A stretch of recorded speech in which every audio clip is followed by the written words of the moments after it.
A ripple of excitement ran through Hollis Hall today as the Chicago Bears brought in a familiar face for a workout, veteran running back Jamal Williams.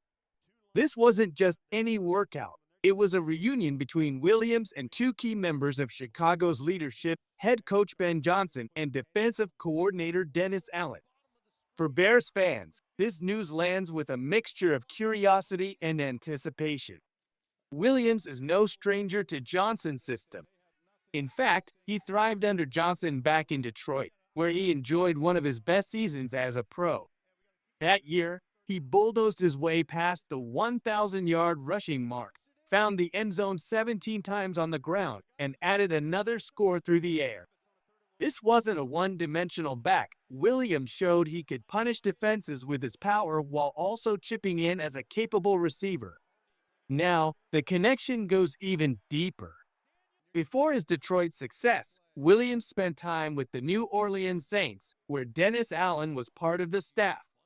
That means the Bears are looking at a player who understands not just their offensive language, but also the defensive philosophies they'll face in practice. For a coaching staff that values familiarity and quick integration, this is gold.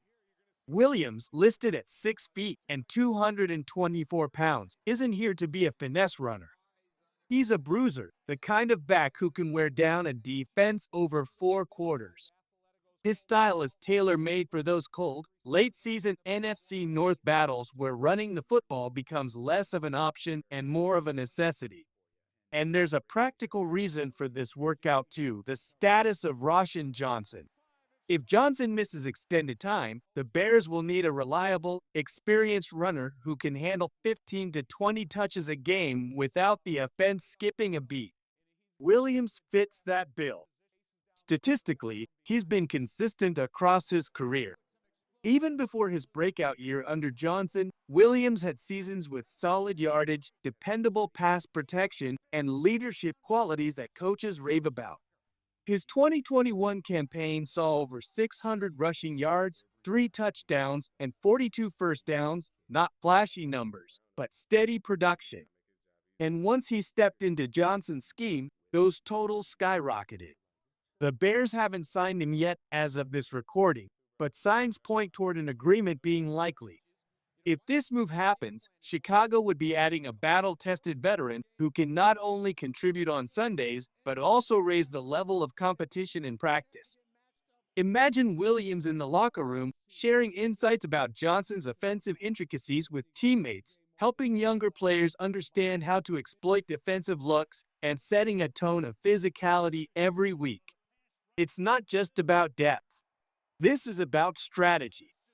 Williams knows Allen's defensive tendencies from his Saints days, meaning he can help Chicago's offense prepare for similar schemes they might see throughout the season.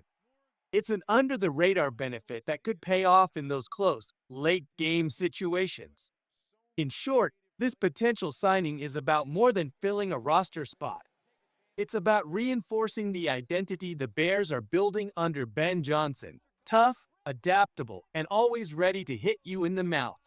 While the Williams news turned heads, another major story emerged from the Bears' leadership today, an update on the team's future home. After weeks of speculation, team president Kevin Warren and chairman George McCaskey spoke publicly about the ongoing stadium discussions, and they didn't mince words. The focus is squarely on Arlington Heights. This isn't just talk. The Bears already own 326 acres of land in Arlington Heights, a massive space compared to the cramped 8 acres surrounding Soldier Field. For anyone wondering why this move makes sense, just picture the possibilities. A state-of-the-art stadium with a fixed roof and maybe even a retractable one. 8 massive parking lots for a real tailgating atmosphere. Direct express train access from downtown Chicago in just 27 minutes, modernized roadways and easy highway access, proximity to both O'Hare and Midway airports at Soldier Field. Logistics have been a headache for years. Limited parking, long walks to the stadium, and congestion that tests even the most patient fans. Arlington Heights offers a blank canvas, and the Bears are ready to paint a masterpiece. Warren was clear. They want to break ground as soon as possible. The goal? start moving dirt this year, and officially begin construction next year. But there's a roadblock. The Illinois General Assembly needs to pass a mega project bill that would freeze property tax assessments for large-scale developments like this one. Without it, the Bears can't move forward. And this isn't just about football. Warren emphasized that the stadium project would create 56,000 construction jobs and more than 9,000 permanent jobs once complete. From an economic standpoint, it's a massive opportunity for Illinois, the kind that could bring in major events like the Super Bowl, college football playoff games, and UFC fights. Before listening to the latest news, subscribe to the channel, like it, and don't forget to press the bell icon. Let's move on to the new news. McCaskey echoed Warren's urgency, saying it's on the Bears to convince lawmakers this is the right move. Delays, he warned, will only increase costs and cause Chicago to miss out on another cycle of bidding for premier sporting events.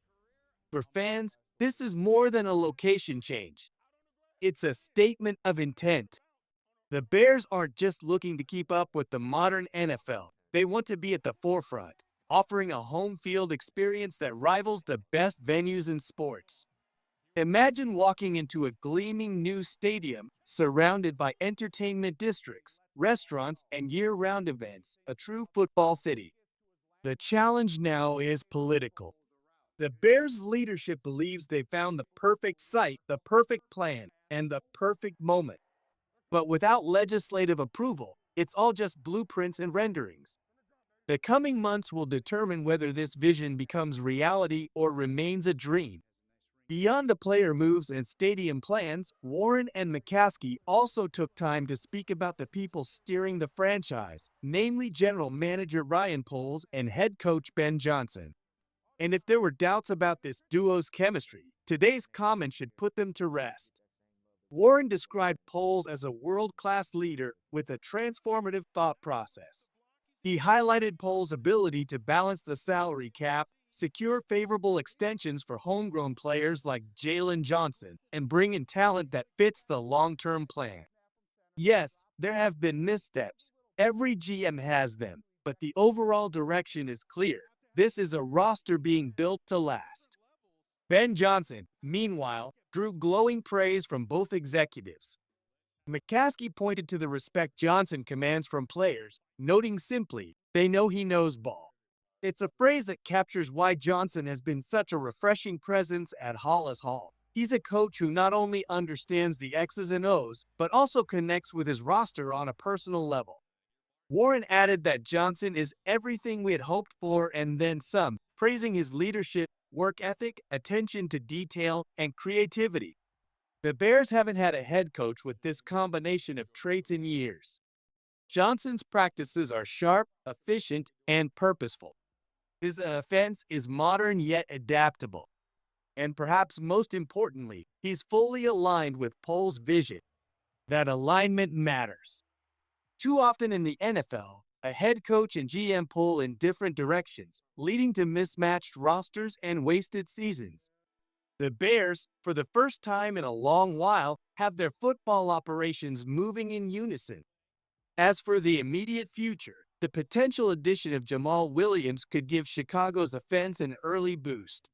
The stadium project, if approved, could redefine the fan experience and provide the team with a financial engine for decades to come. And with Johnson and Poles at the helm, there's a genuine sense that the Bears are finally building something sustainable. It's not just about one season or one signing. It's about changing the culture from the locker room to the front office to the city itself. Chicago has waited a long time for a team that can contend year after year, and the foundation being laid now could make that a reality. So as the Bears prepare for the upcoming season, the message from Hollis Hall is clear. They're not afraid to make bold moves. They're investing in their future, both on and off the field. And they're determined to bring Chicago football back to the forefront of the NFL. Bears fans, the road ahead is still full of challenges, both political and competitive, but the direction is right. The pieces are coming together. And if they keep building with this level of purpose and vision, the rest of the league had better be ready. Bear down.